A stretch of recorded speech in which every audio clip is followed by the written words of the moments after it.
రాజ్యం ఇదేమి రాజ్యం దొంగల రాజ్యం దోపిడీ రాజ్యం ఇదేమి రాజ్యం ఇదేమి రాజ్యం దొంగల రాజ్యం దోపిడీ రాజ్యం ఇదేమి రాజ్యం ఇదేమి రాజ్యం దొంగల రాజ్యం దోపిడీ రాజ్యం ఇదేమి రాజ్యం ఇదేమి రాజ్యం దొంగల రాజ్యం దోపిడీ రాజ్యం ఇదేమి రాజ్యం ఇదేమి రాజ్యం దొంగల రాజ్యం దోపిడీ రాజ్యం ఇదేమి రాజ్యం ఇదేమి రాజ్యం దొంగల రాజ్యం దోపిడీ రాజ్యం ఈరోజు మా సమస్య ఏంటంటే రైతుల సమస్య ఒకటే డిమాండ్ మాకు కళ్ళకు లారీలు రావడం లేదు లారీలను పంపిస్తే వెంటనే లారీలు పంపిస్తే ధర్నా విరమించి పక్క లేపు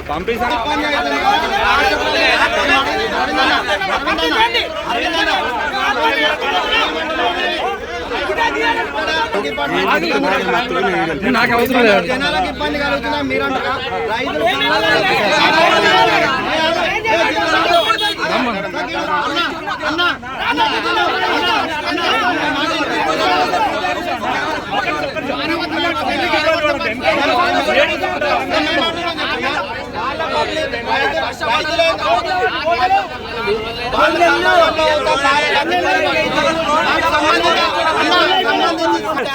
ఇప్పుడు రావాలి రావాలి రావాలి రావాలి రావాలి రావాలి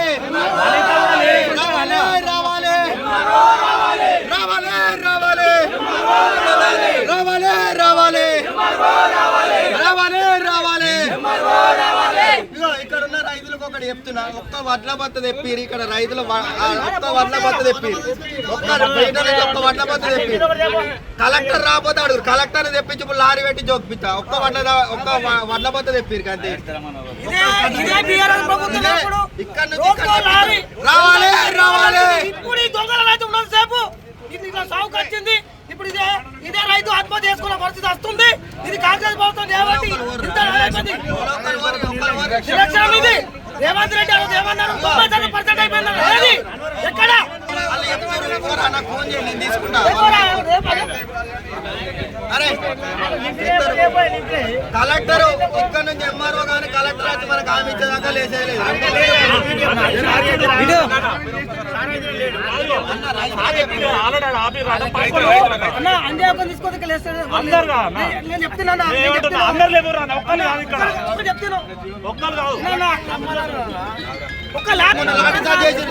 భయపడ్డా ప్రజల కోసం కొట్లాడతాం ప్రజల కోసం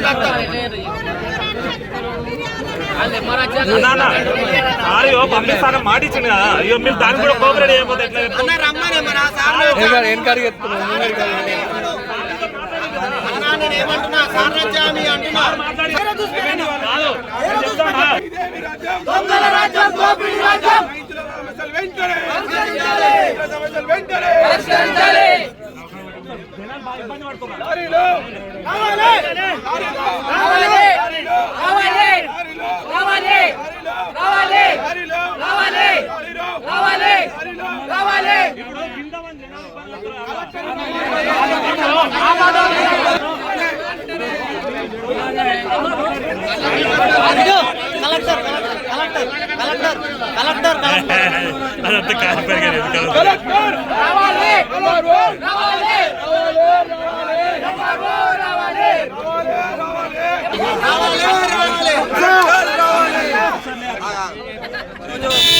సారంపల్లి గ్రామంలో రైతులు ఐపీఎస్ సెంటర్లో వడ్లు కొని వడ్లు పోసి 3 నెలలు గడుస్తూ ఉన్నా ఒక లారీ రాకుండా ఇబ్బంది పడుతూ ఉంటే ఈరోజు భారతీయ జనతా పార్టీ మరి ఇంకా అన్ని ఆల్ పార్టీస్తోని రైతుల్ని సమక్షం చేసుకొని ఈరోజు పెద్ద ఎత్తున సారంపల్లి గ్రామంలో ధర్నా చేయడం జరిగింది. మేము రాష్ట్ర ప్రభుత్వానికి డిమాండ్ చేస్తూ ఉన్నాం. ముఖ్యమంత్రి ప్రెస్ మీట్ పెట్టి చెప్తా ఉన్నాడు కదా మొన్న 90% కొన్నా అని చెప్తా ఉన్నాడు. మేము రాష్ట్ర ప్రభుత్వాన్ని ముఖ్యమంత్రి రేవంత్ రెడ్డి గారే ఇక్కడ విప్పుగా ఎమ్మెల్యేగా వెమ్లవాడ ఆది శ్రీనివాస్ విప్పుగా ఉన్నాడు కదా, ఆది శ్రీనివాస్ గారు ఎమ్మెల్యే గారు మీ సీఎం గారు 90% కొన్నా అని చెప్తా ఉన్నారు కదా. మీరు జిల్లాలో పర్యటించండి, ఎక్కడ రైతుల వడ్లు కొన్నారో 90% పూర్తి చేసిరో ఆది శ్రీనివాస్ గారు కావచ్చు మరి ఇక్కడ సమాధానం చెప్పాల్సి ఉంది. కానీ ఆది శ్రీనివాస్ గారు మంత్రి పదవి కోసం లేకపోతే ఇంకో పదవి కోసం రోజు హైదరాబాదే పోతుండే తప్ప ఈ జిల్లాలో ఉన్న ప్రజల సమస్యలు కావచ్చు రైతుల సమస్యలు కావచ్చు ఈ ఆది శ్రీనివాస్ గారు పట్టించుకోవడం లేదు. ఇక్కడున్న జిల్లా కలెక్టర్ గారు ఇక్కడ మండలంలో ఉన్న సంబంధించిన అధికారి ఎంఆర్ఓ గారు సారంపల్లి గ్రామంలో రైతులు కాంట జోకి 4 రోజులు గడుస్తూ ఉన్నా ఒక లారీ రావడం లేదు. ఈరోజు ధర్నా చేస్తే ఎంఆర్ఓ గారు స్పందించడం లేదు. ట్రాఫిక్ కోసం పోలీస్ యంత్రాంగాన్ని పంపించి మా మీద అక్రమ కేసులు పెడతా అని రైతుల్ని మమ్మల్ని కేసులు పెడతా అని చెప్తా ఉన్నాడు.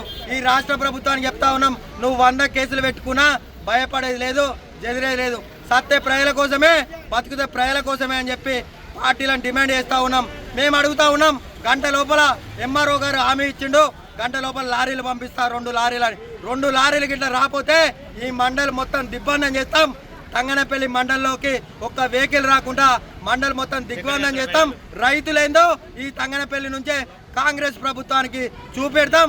తిక్కలేస్తే ఈ రాష్ట్ర ముఖ్యమంత్రి కావచ్చు, ఇక్కడ ఉన్న ఆది శ్రీనివాస్ ఇంటికి ఇదే సారంపల్లి రైతుల్ని వడ్లను తీసుకుపోయి ఆది శ్రీనివాస్ ఇంటి ముంగడ పోసి మా సత్తా ఏందో చూపెడతామని భారతీయ జనతా పార్టీ తరఫున డిమాండ్ చేస్తా ఉన్నాం. అన్ని పార్టీస్ కలుపుకొని గంట లోపల మేము ఐపీఎస్ సెంటర్ కానీ ఊకుంటాం. మాకు ఇచ్చిన హామీ వెంటనే ఎంఆర్ఓ గారు రాకపోతే మళ్ళా 2 గంటలకు ఇదే రోడ్డు మీద ధర్నా చేస్తామని ప్రెస్ విధంగా తెలియజేస్తా ఉన్నాం. రైతుల పక్షాన ధర్నా చేయడం జరిగింది. గత 2 నెలల నుండి వడ్లు కళ్ళంలో ఉండి 5 నెలల్లో వండుకుంటా దాన్ని ఇలాంటి వీళ్ళకు రైతుల దగ్గర నుండి కొనడం లేదు. ఏమన్నా అంటే ప్రభుత్వం ఏమంటుంది 90% మేము చేసామని చెప్పేసి అని ఎప్పుడు వస్తుంది.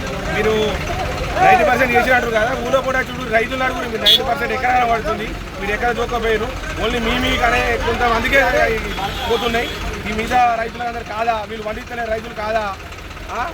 మీరు ఇప్పుడు వాళ్ళు ఒక అవసరం ఉండి వాళ్ళు బిడ్డలాగా చేసుకుందాం, లేకపోతే ఇంకేమైనా పని చేసుకుందాం, ఏమైనా అవసరం ఉండి అమ్ముకుందామన్నా కూడా రైతు మిల్లలకు పోతేనేమో మాకు ఎంఆర్ఓ సార్ ఇస్తేనే, మా కలెక్టర్ సార్ ఇస్తేనే మేము తీసుకుంటాం, లేకపోతే లేదంటారు.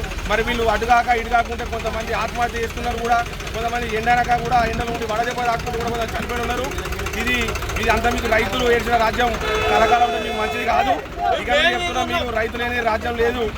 ఎద్దేసిన విషయం రైతు వేసిన విషయం కూడా మీకు అది కరెక్ట్ కాదు.